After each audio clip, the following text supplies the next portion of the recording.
நம்ம வட தமிழ்நாடு ஸ்டைலான மீன் குழம்பு. ஸோ மீன் குழம்பு எப்படி செய்கிறதுன்றது தான் இந்த வீடியோவில் நம்ம பார்க்க போகிறோம். அதுக்கு தேவையான பொருட்கள் பார்த்தீங்கன்னா வெங்காயம் 2, தக்காளி 1 போதும்,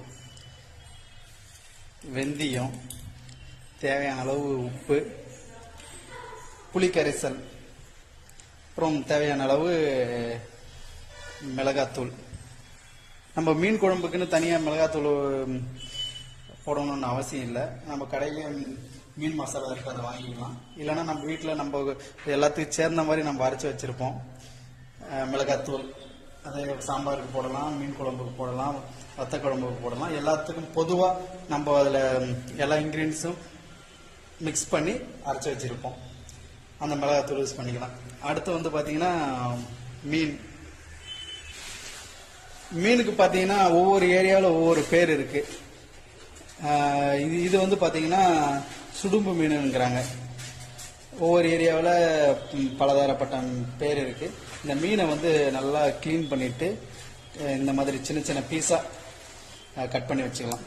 இந்த இன்கிரீடியன்ஸ் எல்லாம் பார்த்தீங்கன்னா இது ஒரு 4 பேர் 4லிருந்து 5 பேருக்கு சாப்பிடக்கூடிய அளவுக்கு இருக்கு.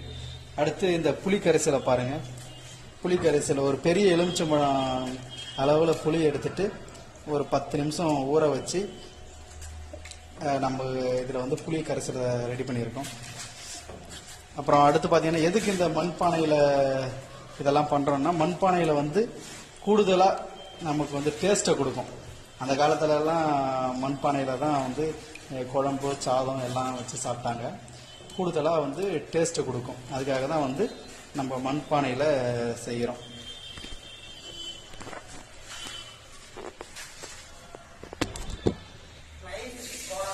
அடுத்து தேவையான அளவு எண்ணெய். இந்த எண்ணெய் வந்து நல்லெண்ணெயில் சமைச்சா இன்னும் சூப்பராக இருக்கும். நல்லெண்ணெய், சன்ஃப்ளவர் ஆயில், நம்ம கடலை எண்ணெயும் நம்ம பயன்படுத்தலாம். இந்த மீன் மசாலா இருக்கு பாருங்க,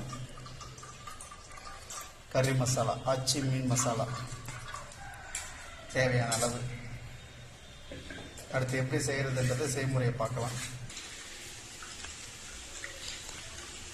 புளியை கரைச்சி தனியாக ஒரு பாத்திரத்தில் எடுத்தாச்சு.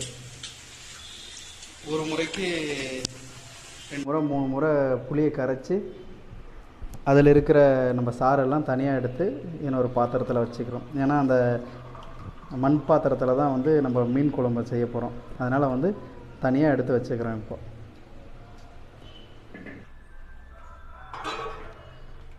ஓகே, ஆச்சி மீன் மசாலா வந்து புளி கரைசலோடு சேர்த்து கரைச்சிக்கிறோம்.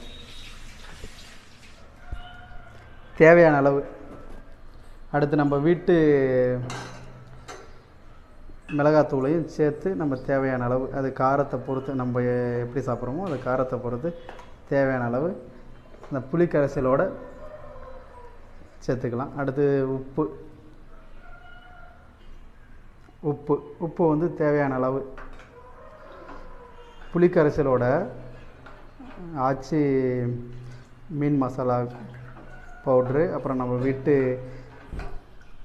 மிளகாய் பொடி, அப்புறம் தேவையான அளவு உப்பு, இதை வந்து எல்லாத்தையும் சேர்த்து கரைச்சி காரம் புளி எல்லாம் கரெக்டாக இருக்கான்னு சொல்லிட்டு பார்த்து செக் பண்ணிக்கிறேன். இப்போ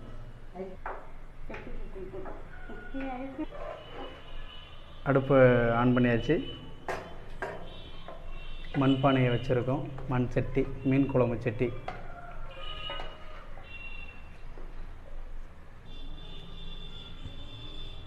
ஓகே, இப்போ தேவையான அளவு வந்து எண்ணெயை சேர்த்துக்கிறோம்.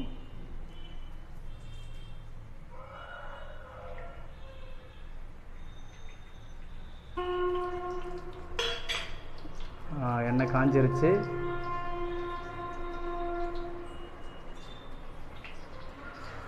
கடுகுக்கு பதிலாக மீன் குழம்புல வந்து வெந்தயத்தை போட்டு தாளிக்கணும். வெந்தயம் வந்து உடம்புக்கு ரொம்ப நல்லது, குளிர்ச்சியை கொடுக்கும். வெந்தயம் வந்து உடம்புக்கு ரொம்ப குளிர்ச்சியை கொடுக்கும்.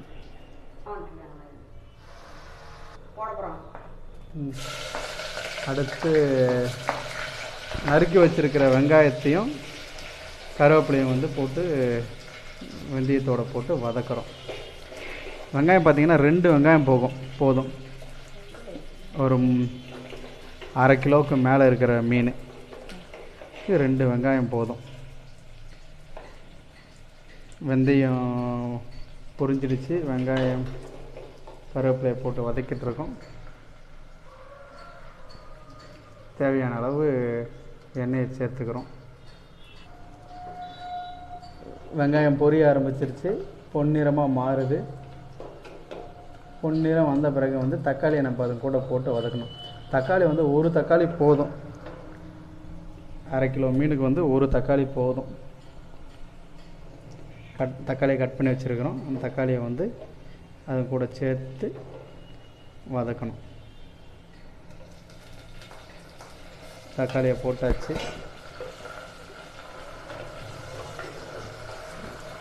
தக்காளியை வந்து வதக்குறோம்.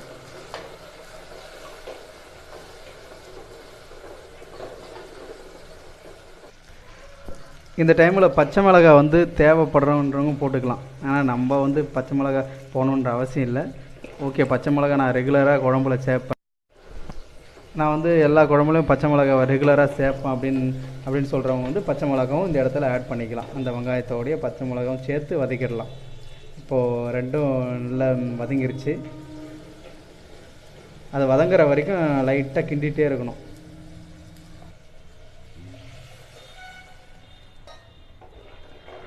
வதங்கின பிறகு வந்து புளிக்கரைசலை வந்து ஆல்ரெடி நம்ம புளிக்கரைசலை ப்ரிப்பேர் பண்ணி வச்சுருக்கோம். அந்த புளிக்கரைசலை என்னென்ன பண்ணியிருக்கோம், ஒரு பெரிய எலுமிச்சம்பழம் அளவுக்கு வந்து புளி எடுத்துகிட்டு ஒரு 10 நிமிஷம் புளியை ஊற வச்சு புளியை கரைச்சிட்டு அதில் தேவையான அளவு மீன் மசாலா பொடி, நம்ம நார்மல் வீட்டில் இருக்கிற மிளகாய் பொடி, அதுக்கப்புறம் பார்த்திங்கன்னா உப்பு எல்லாம் போட்டு ஒரு கரைசலை ரெடி பண்ணியிருந்தோம். அந்த கரைசலை தான் இப்போ வந்து இதில் ஆட் பண்ணியிருக்கோம். மீன் மசாலா தனியாக இல்லாதவங்க வீட்டில் இருக்கிற மிளகாய் பொடி, தனியா பொடி, இந்த கரைசலை வந்து கொதிக்க ஆரம்பிச்சிருச்சு. நம்ம ப்ரிப்பேர் பண்ண குழம்பு கரைசல் வந்து கொதிக்க ஆரம்பிச்சிருச்சு. அது முன்னாடி நம்ம சொல்லியிருப்போம். அதாவது மீன் மசாலா வந்து ரெடிமேடாகவும் மார்க்கெட்டில் விற்கிது, நம்ம வாங்கிக்கலாம். நமக்கு தேவையான பிராண்டு, நமக்கு பிடிச்ச மாதிரி டேஸ்ட்டில் ஆச்சி மசாலா, சக்தி மசாலா, எவரெஸ்ட்டு அப்படி நிறைய பிராண்டு இருக்குது. நமக்கு எந்த பிராண்டு தேவையோ அந்த பிராண்டை வாங்கிக்கலாம். இல்லை நம்மளே கூட ப்ரிப்பேர் பண்ணலாம். அது மல்லித்தூள், மஞ்சள் தூள்,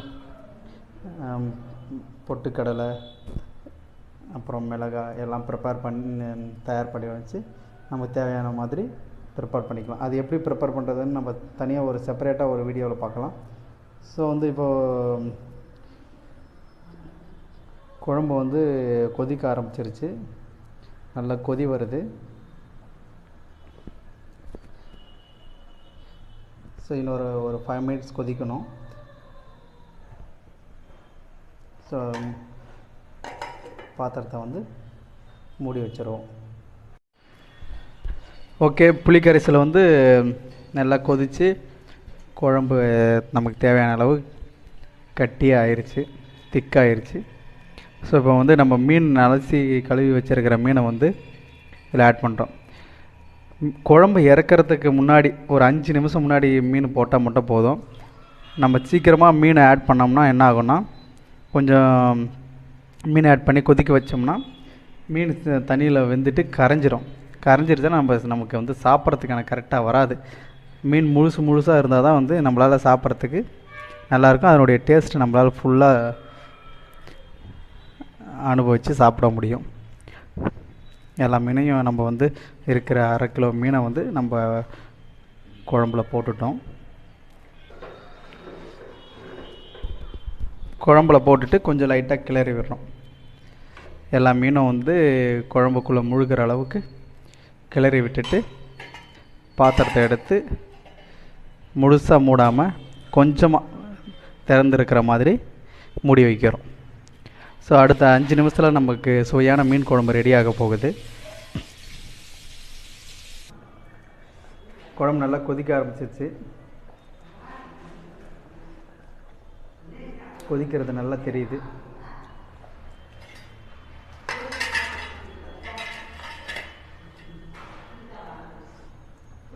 பாருங்கள்.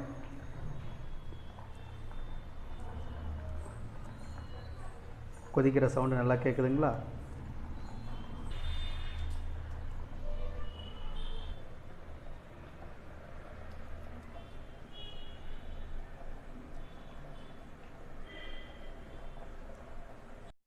விவஸ், நம்ம சொன்ன டைம் ஆயிடுச்சு. ஸோ நம்ம இப்போ வந்து குழம்ப ஸ்டாப் பண்ணிடலாம். எப்படி இருக்குது பாருங்கள். விவஸ் கடைசியாக வந்து அடுப்பு அணைச்சிட்டு கொத்தமல்லி நறுக்கி வச்சுருக்கிற கொத்தமல்லி தழையை வந்து தூவி இறக்கிடலாம்.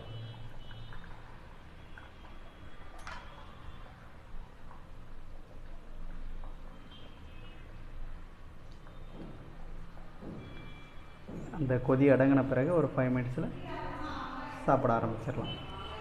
ஓகே விவஸ், நம்ம அடுத்த ரெசிபியோட அடுத்த வீடியோவில் பார்க்கலாம்.